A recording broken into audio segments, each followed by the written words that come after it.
Hello, Professor Morgan here with some insight on the importance of having good beginnings and endings in narratives and in writing books and stuff like this. Because, yeah, you would you would think this is kind of self-evident and kind of like, duh. Well, you'd be surprised. All right, so let's talk about it, shall we? Okay, so why are beginnings so important? Well, I will be the first. I will admit that, I mean, unless I'm hooked within the first little bit of an activity, a recreational activity, I may not give it a fair shot. There are so many things demanding on all of our times, whether it be, work or family or school or, the sink starts leaking or whatever. Okay.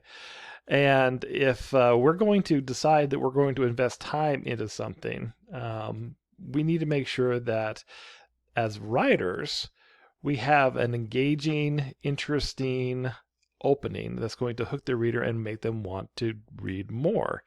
If not, then chances are you can say, "Oh, but just give it a chance. Give it a chance. It gets better." Well, it's got to be pretty darn good at the beginning, or you're people are gonna just be like, "Walk away." I mean, I can tell you. I mean, there are times when someone will say, "Oh, hey, have you checked out this new app on whatever?" And I'll download the app and I'll give it like about, a minute to see if it's something that I'm interested in. If not, I'm like, if it's too complicated or it's too basic or it's just not my style, I'll be like, yeah, I've got other things. There's so many other things I can choose from. So yeah, so important. We need to hook the readers as soon as we can. All right, let's talk about endings. Why are endings important? Well, I'm going to explain this by giving you a little story and then another little demonstration here. Okay, so let's imagine this story here.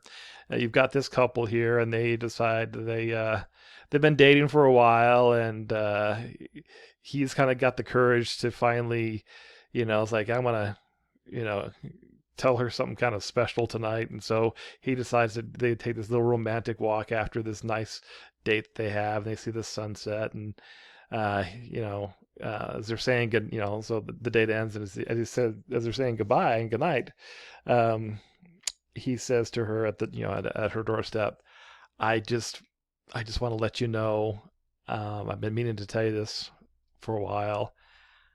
I love you." And her response is, "Oh, that is so sweet. Thank you. Good night." And then she closes the door. Okay, now the dude is probably scratching his head. He's probably not thinking about all the wonderful things that happened on the date. He's thinking, "What? What was that all?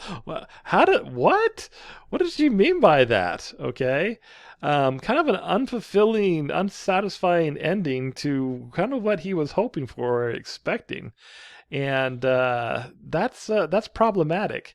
And here's another example that I do, and I do this in front of my the classes that I teach face to face. But I'm going to go ahead and do it here because it'll work the same. It'll translate via video here. So listen carefully because I'm about to do something, and just recognize how you react to this. Okay. Bump bump ba bump bump.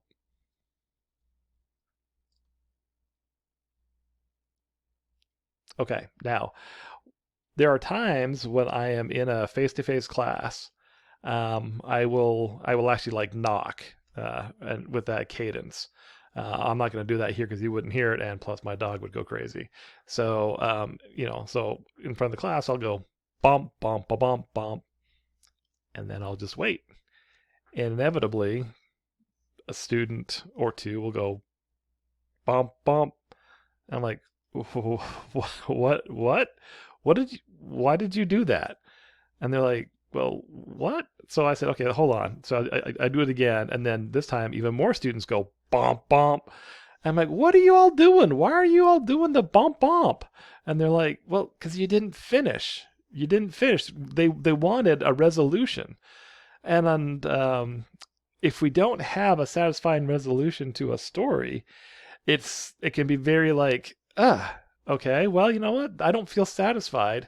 I don't feel like there's like this promise that's been made, and we're going to talk about that in just a second, that didn't really get answered. And we're kind of where we're expecting, it doesn't have to be the end, or, a satisfying ending doesn't necessarily have to be the ending that people maybe expect. But there should be some sort of concluding, satisfying ending. If not, it can be very frustrating, and chances are, if someone doesn't like your first book because the way it ended, then they may not read something else that you've written. Okay, so let's talk about the concept of coming full circle in storytelling. So often stories are about, they can be multiple characters, or they can be character based, they can be plot based, or they can be a kind of a combination of both. But let's say for a character based story, we start, with a character and they're faced with a challenge, and we kind of see them grow and develop or change over time based on the conflicts and obstacles and challenges they face. And then at the end, um, often what we want to see is, okay, well, who were they at the beginning and what did they want? And the end of the story, we get kind of like a connection with, okay, well, who were they at the beginning? What did they want? And based on all the stuff they experienced, who are they at the end? And did they get what they want, or did they get something that they didn't expect and it was actually better for them or worse for them, and why? Or you can say the same thing with plot driven books, what happened and whatever. But there's some sort of connection between what happens at the beginning and what happens at the end. And if you don't have that, then sometimes it can feel a little bit like the it's not satisfactory to them. It's like, what happened? Well, you're kind of connecting the whole story together, and that's one way we can, as writers, have a way of connecting the beginning and the end to show the story arc, but also have that sense of fulfillment. I'll give you a couple of examples from a couple of books that I've written. Again, the reason why I'm using my books is because I can tell you what the author meant because I was the author. So this is one of my books, Bring Down the Rain. This is actually the second edition version of it. And at the beginning of the story, it's you have Derek here, he's at the beginning of the story, he's 17. Actually, he's 16, and he's traveling with his mom and dad. He's an only child. They're traveling from North Carolina to Utah during the Christmas break to go see family. And they're having this discussion, and he's making this big stink about how he's not like dad, and because Derek wants to be his own person, and he's this really good baseball player and stuff like that. And he really, he's like, no, I am not like that. I'm my own person, whatever. Well, within the series of the book, a bunch of events happen, which I'm not going to spoil here.